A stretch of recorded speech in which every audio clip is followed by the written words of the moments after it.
Bagian sering nonton atau ngekonsumsi animasi Jepang, pasti kalian cukup akrab dengan makhluk yang biasa hidup di air bernama kappa. Tapi sadis kappa yang bakal gue review ini merupakan mouse yang punya potensi besar karena bisa bikin pekerjaan kalian makin efisien. Dengan gue Irgi, simak review sadis kappa berikut ini.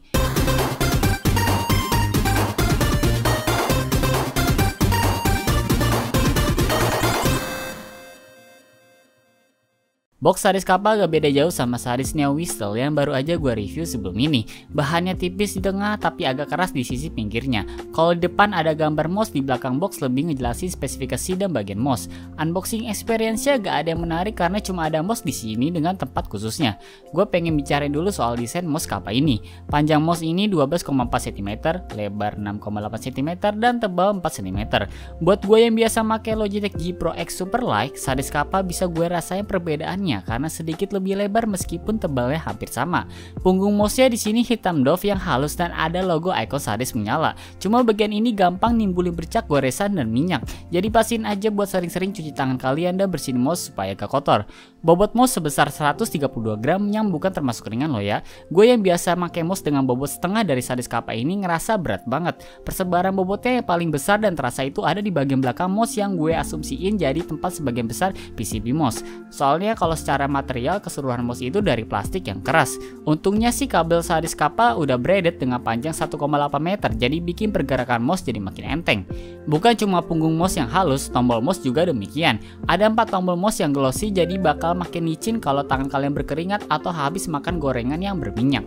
Ada set button di bagian samping mouse dengan permukaan yang kayak kepotong-potong gitu, jadi pas gue pegang ada rasa bolong-bolong di jari. Tapi permukaan kayak gini bikin pegangan mouse jadi makin erat. Terus tombol samping mouse ukurannya beda, di mana yang forward itu kecil dan backward itu gede.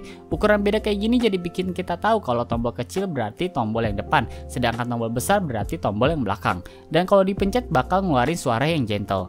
Dua tombol lainnya ada di belakang scroll button yang fungsinya buat DPI. Tombol depan buat naikin DPI, sedangkan tombol belakangnya buat nurunin. Model tombol DPI kayak gini tipikal mouse entry level banget sih, yang seharusnya biar efisien. Menurut gue tinggal disatuin aja tombolnya, gak perlu dijadiin dua kayak gini. Dan pas gue pencet itu suaranya nyaring, beda sama side button. Secara default dan pas tombol DPI-nya dipencet, warna LED mouse bakal nyesuaiin besaran tingkat DPI. DPI sadis kappa sebenarnya bisa sampai 10.000 DPI, cuma harus kita atur lewat software sadis kappa. Dan gue pribadi karena udah nyaman dengan 800 DPI, jadi gue atur ke besaran tersebut. Bagi yang punya monitor 4K, mouse ini bakal tetap cocok dipakai karena DPI-nya udah cukup mumpuni. Nah, menyoal software sendiri bisa kalian download di situs resmi sadis. Di software nantinya kita bisa mengubah makro, template DPI, profile, tombol, dan mode-mode RGB. Pas diubah dengan berbagai mode RGB di software, RGB mouse yang ada di beberapa tempat kayak icon logo, belakang DPI button, dan bagian bawah mouse bakal ikut keubah. Terus di bagian sensor juga sedikit kedapatan cahaya RGB-nya. Kemudian scroll button mouse pakai permukaan yang bergerigi sama kayak mouse kebanyakan. Tombol scrollnya enteng banget pas gue puter, cuma pergeserannya itu kayak kurang begitu terasa karena saking halusnya. Dan tombolnya bakal ngeluarin suara nyaring kalau dipencet.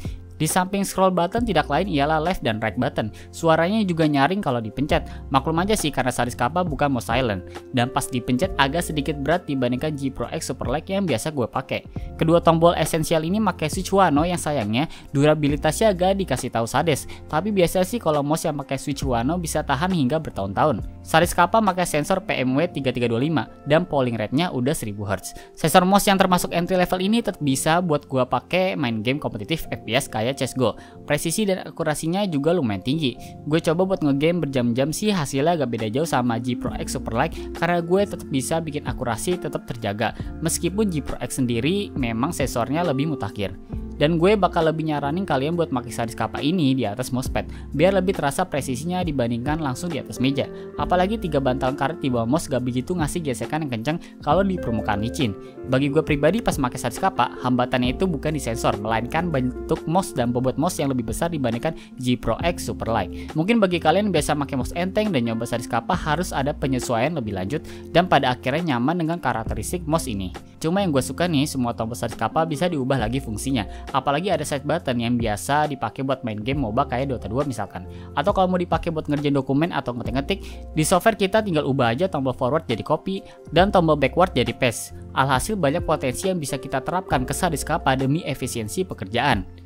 Kesimpulan dari gue, Saris Kappa ini cocok bagi kalian yang ukuran tangannya besar, terutama buat para cowok biasanya. Selain buat gaming, pengaturan tombol lebih lanjut melalui software bisa dipakai untuk pekerjaan kantoran demi efisiensi dan mempercepat pekerjaan.